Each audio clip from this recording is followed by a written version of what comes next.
इस विशेष प्रस्तुति में राम सेतु एक स्थान का नाम है, एक पुल का नाम है जो भारत को श्रीलंका से जोड़ता है, तमिलनाडु को श्रीलंका से जोड़ता है।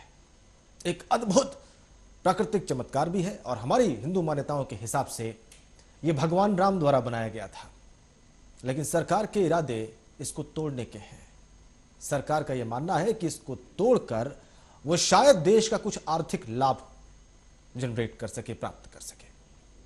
लेकिन डॉक्टर सुब्रमण्यम स्वामी ने इसके खिलाफ एक लंबी जंग लड़ी है और अब भी लड़ रहे हैं। आज हमारे साथ वो स्टूडियो में हैं और हम उनसे जानेंगे आज और ये समझेंगे कि उनकी लड़ाई कब से शुरू हुई, इस लड़ाई के मूल में कौन सी प्रेरणा है और वो कितने विश्वस्त हैं कि इस लड़ाई को वो कामयाबी से उसके अंजाम तक पहुंचाएंगे।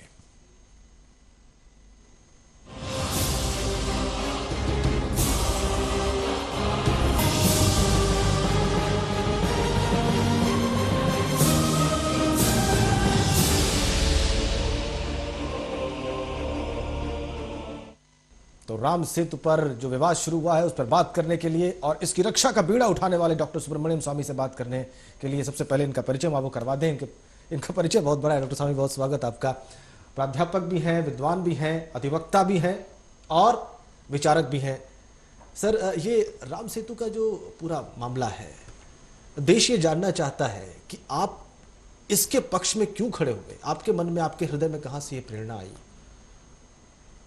वास्तव में मैं तो उसमें इस विषय में कोई दिलचस्पी नहीं ले रहा था जी, लेकिन उस समय मैं 2007 की बात कर रहा हूँ जी, जब माननीय सुदर्शन जी सरसंघ चालक थे राष्ट्रीय स्वयंसेवक संघ के। जी जी, और बहुत वरिष्ठ साधु सन्यासी दयानंद सरस्वती जो तमिलनाडु के हैं, जी जी, और अशोक सिंघल, इन तीनों ने अलग अलग से मुझे कहा था कि इसको लेना चाहिए क्योंकि सरकार का नीयत खराब है, इसको तोड़ देंगे जी।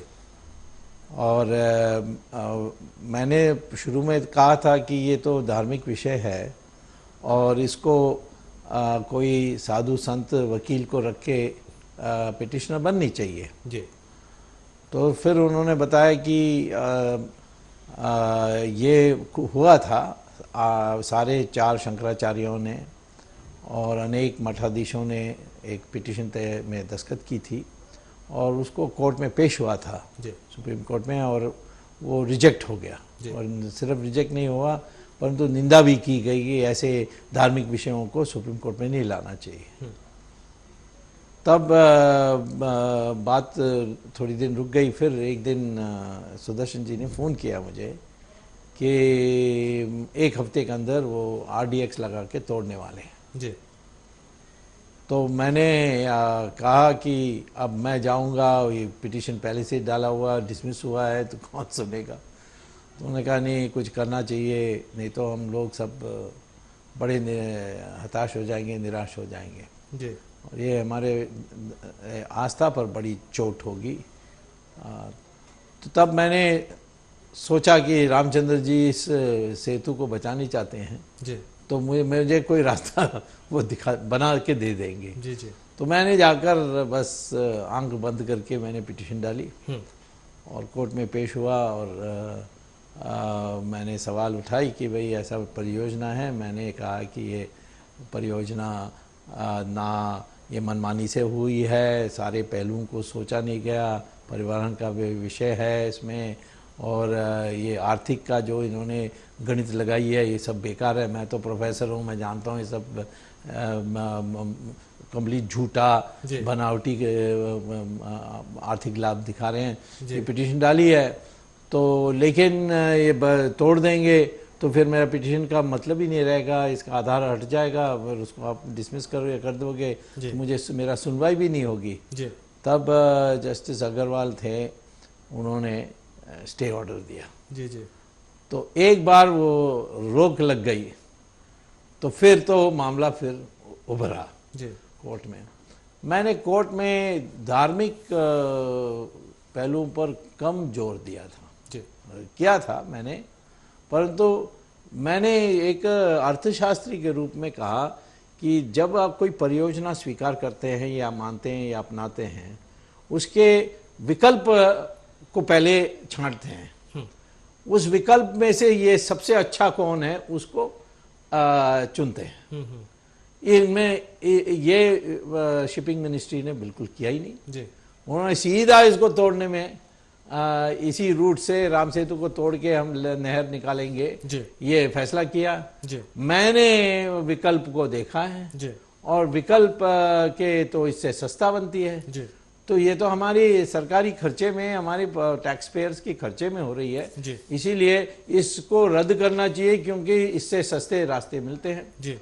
तो मैंने कहा कि आखिर में उद्देश्य क्या है जी। कि आपको जहाज जो आते हैं पश्चिम से या पूर्व से उन सबको श्रीलंका घूम के जाना होता है। जी। जी। और यदि हम वो कहते हैं कि हम एक नहर बना देंगे, कैनाल, जी। तो फिर जहाज सीधा जा सकते हैं इंडिया और श्रीलंका के बीच में और कई घंटे बच जाएंगे और कई खर्चे के ऊपर बच जाएंगे और पेट्रोल की भी लागत कम हो जाएगी। ये सब उन्होंने परियोजना में कहा था। तो मैंने कहा ठीक है, आपको तो सामान भेजनी है, मान लीजिए कन्याकुमारी से तमिलनाडु चेन्नई तक, अब आपको घूम के जाना होता है। हाँ, तो मैं आपको एक दूसरा रास्ता बताता हूँ। कन्याकुमारी के पास टूटीकोरिन एक जगह है, वहाँ बंदरगांव है, उसको कंटेनर पोर्ट बना दीजिए अंतर्राष्ट्रीय स्तर की। और वहाँ से एक रेलवे लाइन निकालिए तट के किनारे से जो तमिलनाडु जाएगी, मद्रास जाएगी और मद्रास से विशाखापट्टनम जाएगी, वहाँ से कलकत्ता जाएगी। और उसका खर्चा मैंने फिर कैलकुलेट करके दिया और कहा कि वो 1/10 बनता है। अच्छा, इसमें और भी खर्चे हैं जो छिपे हुए हैं, जो उन्होंने गणित में नहीं लिया। कनाल बनने के बाद वो समुद्र रेग डालते रहेगी हर हफ्ते। इसको इस रेग, जो नया रेग पड़ती है कनाल में, उसको उठाना पड़ेगा, उसको एक्सकवेट, बालू को निकालना पड़ेगा।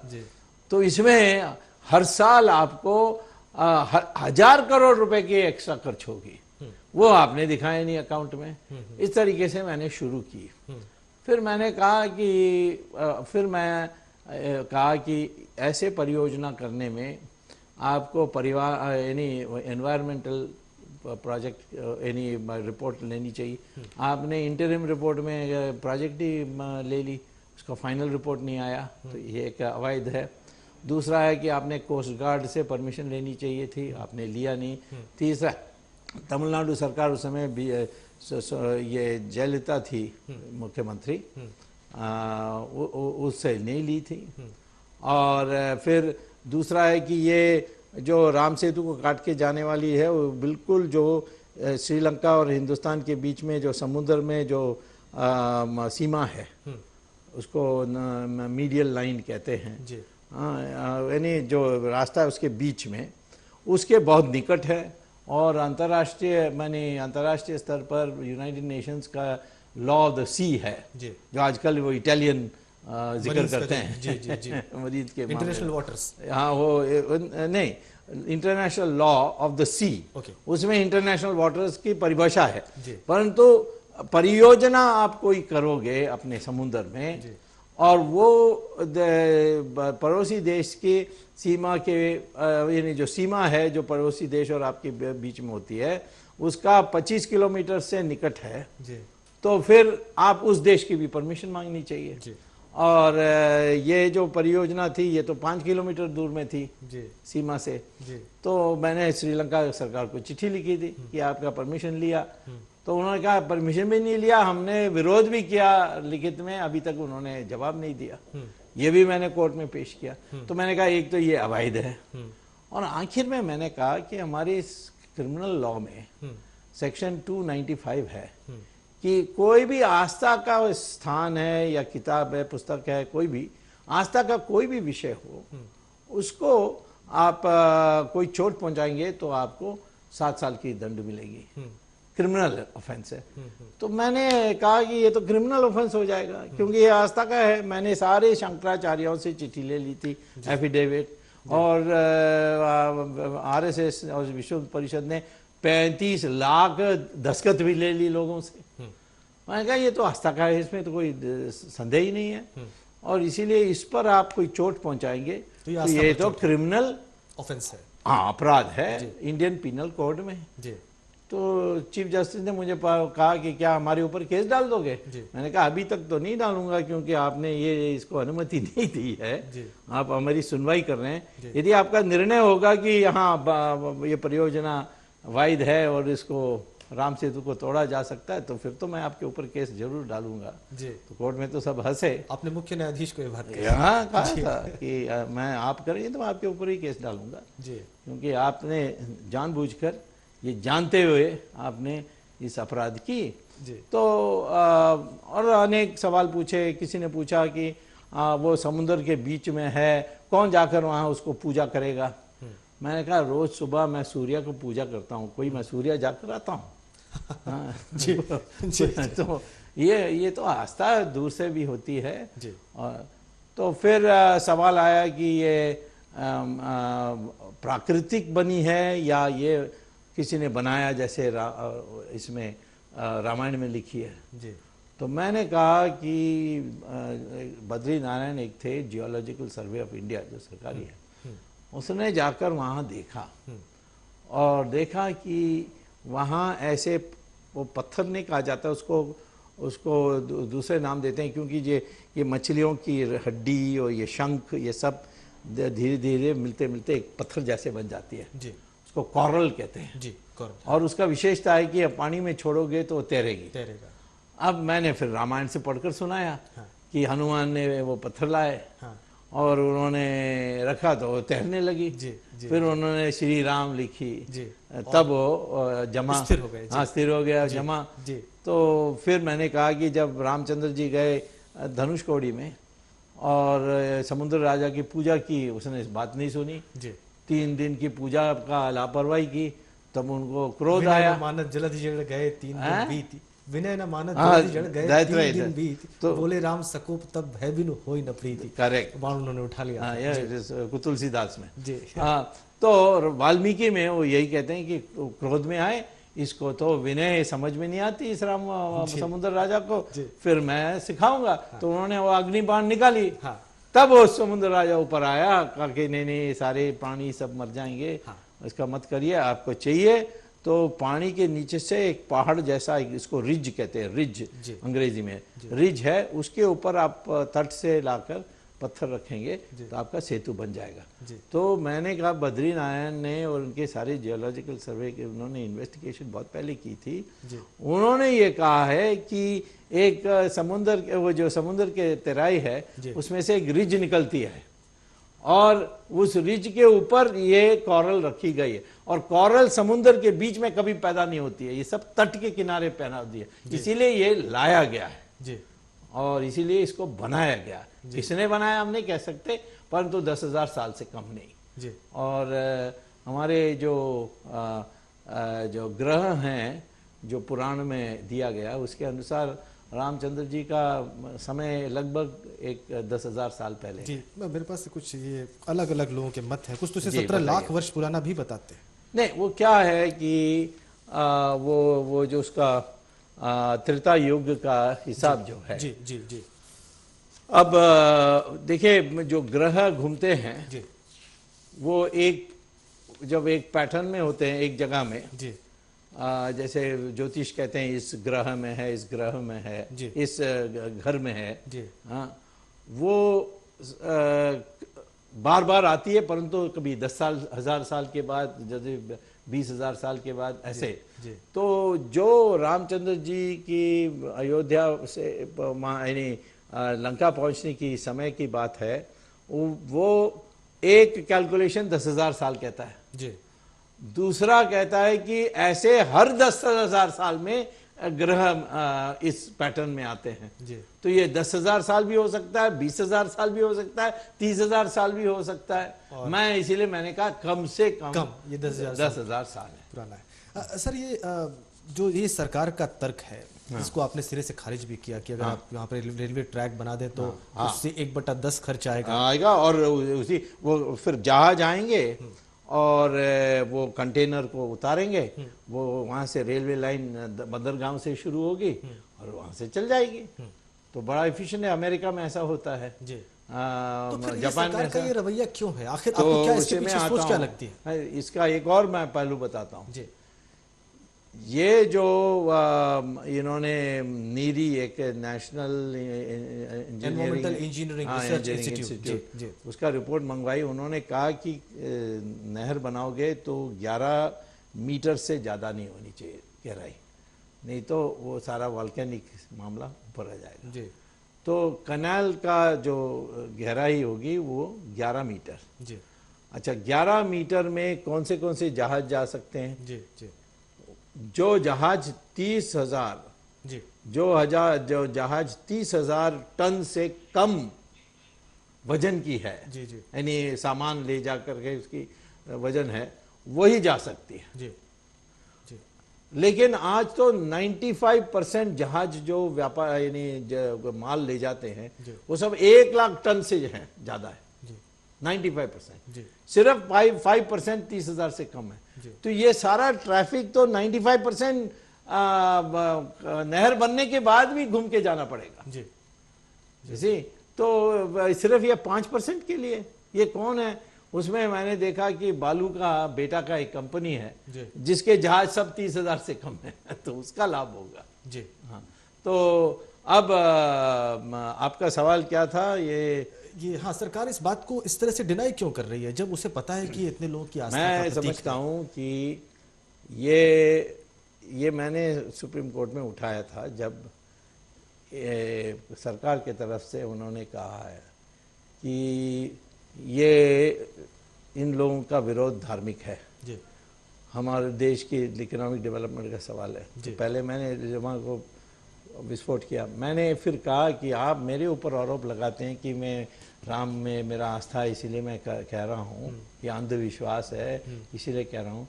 मैं तो कहता हूँ कि आपका भी धार्मिक कारण से ये परियोजना बना रहे हैं। जी सोनिया गांधी क्रिश्चियन है जी और ये करुणानिधि तो उसको नफरत है लॉर्ड राम से, रोज उसको गाली देता है। जी कहता है कि राम सेतु का नाम कैसा आ गया, ये अंग्रेज़ों ने इसको एडम्स ब्रिज कहा था। जी हाँ, क्या राम कोई इंजीनियरिंग डिग्री पाई थी? जी। इस प्रकार मजाक।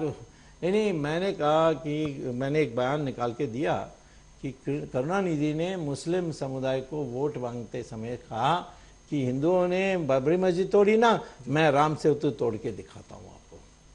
तो ये कहीं ना कहीं ये पीछे है। और ये सोनिया गांधी का जो क्रिश्चियन कि हिंदू के जो भी आस्था के विषय हैं उसको नष्ट करो ताकि एक हीन भावना हिंदुओं में पैदा हो कि हम नपुंसक हैं, हम कुछ नहीं कर सकते। लेकिन सर इस योजना को ग्रीन सिग्नल तो अटल बिहारी वाजपेयी की एनडीए सरकार ने 2003 में दिया था।